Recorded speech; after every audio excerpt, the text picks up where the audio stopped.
Hi hello ஐ மித்லாவின் கதைகள் மூலயமா உங்களை நான் மீட் பண்ணுறேன். இங்கே சோஷியல் மீடியாவில் எக்கச்சக்கமான கதைகளும் வந்துக்கிட்டு தான் இருக்குது. இருந்தாலும் ஒரு சின்ன முயற்சி, அவசரமாக ஓடிட்டுருக்க நம்மளோட வாழ்க்கையில் திருவள்ளுவரை பற்றி நம்ம படிக்கிற காலகட்டங்களில் பள்ளி படிக்கும்போது தெரிஞ்சிருக்கோம்.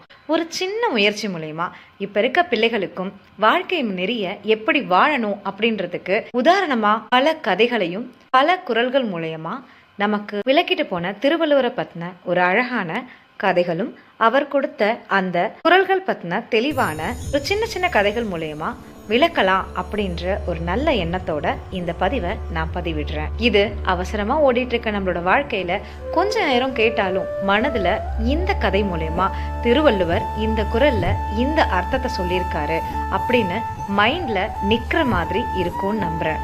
இது உங்களுக்கு மட்டுமில்ல, இன்னைக்கு படிச்சுட்டு இருக்க குழந்தைகளுக்கும் பயனா இருக்கும் நம்புறேன். நீங்க இது உண்மையிலேயே நல்ல பதிவு தான், இதை நான் தொடர்ந்து செய்யணும்னு நினைச்சா மறக்காம ப்ளீஸ் சப்ஸ்கிரைப், ஷேர் பண்ணுங்க, கமெண்ட் பண்ணுங்க. நம்மளோட பதிவுகள் அடுத்தடுத்து தொடர்களா மாறும். நன்றி. இன்னைக்கான பதிவுக்குள்ள போலாமா? வாங்க நம்மளோட முதல் கதைக்குள்ள போலாம்.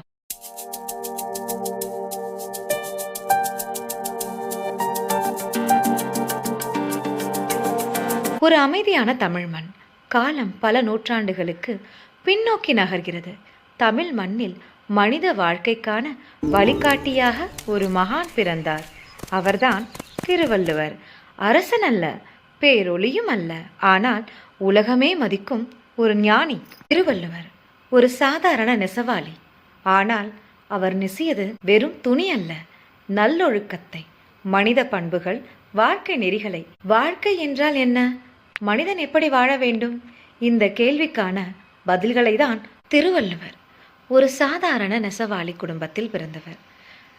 அவர் சாதாரண நெசவாளி அல்ல, ஆனால் அவர் நெசியது வெறும் துணிகள் அல்ல, நல்லொழுக்கத்தை, மனித பண்புகளை, வாழ்க்கை நெறிகளை.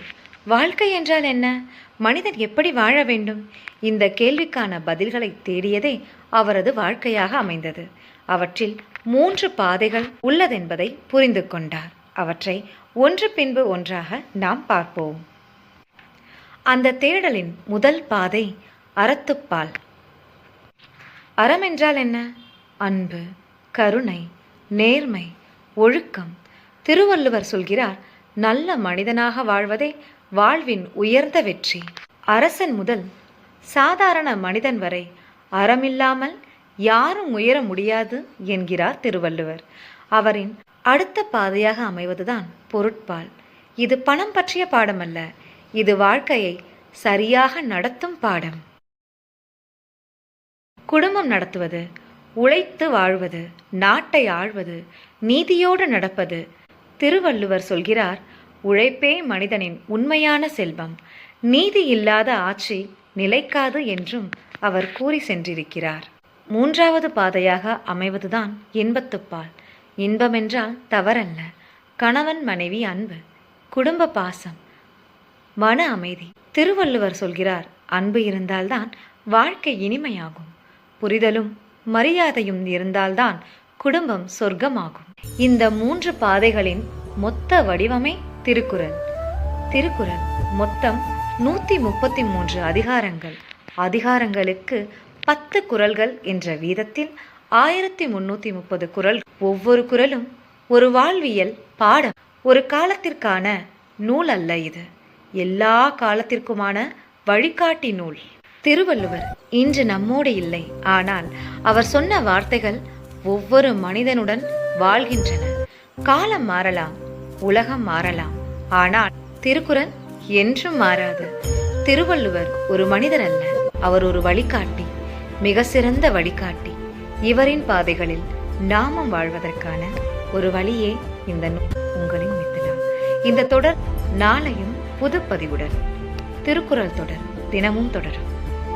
இது உங்களுக்கு பிடிச்சிருக்கு அப்படின்னா உங்களோட குழந்தைங்களுக்கு திருக்குறள் தெளிவாக புரியணும், இல்லை உங்களுக்கே வாழ்க்கையில் நிறைய விஷயத்த சரியாக நடத்தணும்னு நினச்சா திருவள்ளுவரின் பாதையில் செல்வோம். இதுக்கு மறக்காம நம்ம சேனலை சப்ஸ்கிரைப் பண்ணுங்க, ஷேர் பண்ணுங்க, கமெண்ட் பண்ணுங்க. நீங்க பண்ற ஒவ்வொரு லைக்ஸ் அண்ட் ஷேர் சப்ஸ்கிரைப் தான் என்னோட சேனல்ல அடுத்தடுத்த வீடியோக்களை நான் போடுறதுக்கான